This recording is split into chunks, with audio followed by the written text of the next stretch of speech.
Ghostification. Everything about this was so well done and so clever. Um, I loved the set and what the filmmakers decided to do with it, how kind of everything was white except for the phone, which was red. Um, I loved the music. It was just awesome.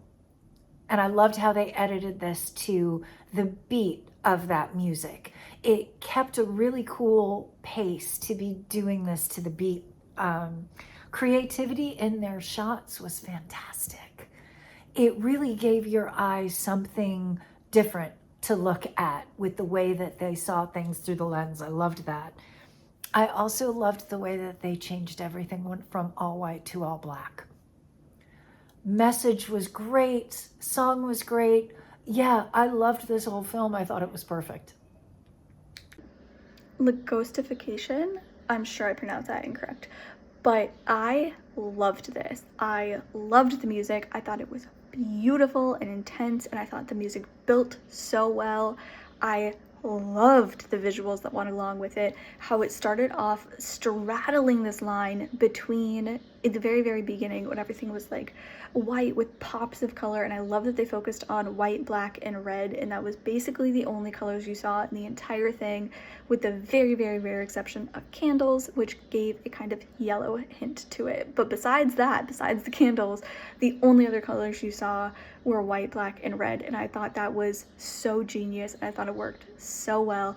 But in the beginning, when you're straddling this line between kind of almost innocence, but with this kind of haunting flair to it, then to the full-on demons that are haunting you, and then back to truly being haunted, it was just like your sleep paralysis demon coming to light again and again and again in different forms.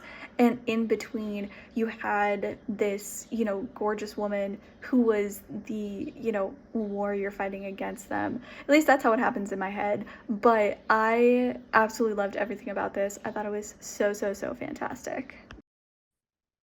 I really liked Ghostification, the La Ghostification. I thought the cinematography was stellar. I mean, I'm talking about these shots. When I say every frame of painting, when they say film is every frame of painting, this is what they mean. Like every shot evoked emotion, was intentional. The lighting was masterclass in like lighting for a studio, for a music video to create a mood.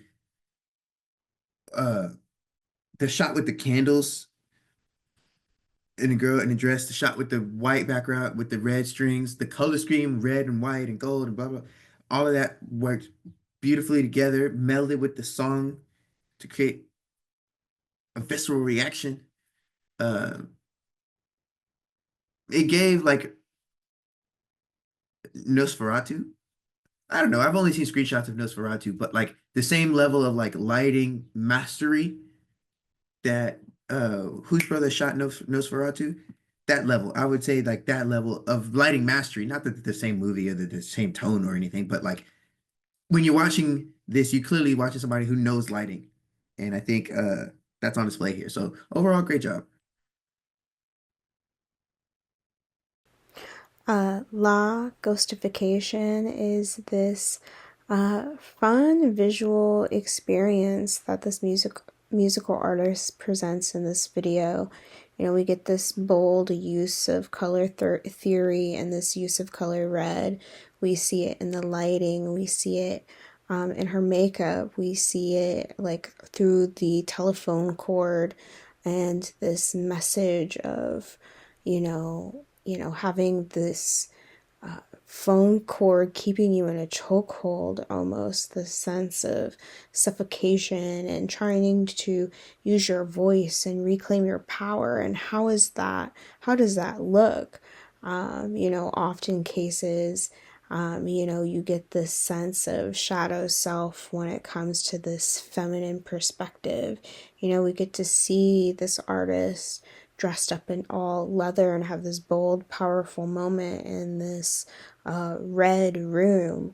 And that is just a really bold, strong approach. You feel that rage in order to want to speak out, yet you see the struggling polar difference of this sense of like seeing red, but also going into this space where it's so white and sterile. And so you get that sense of coldness that matches that sense of rage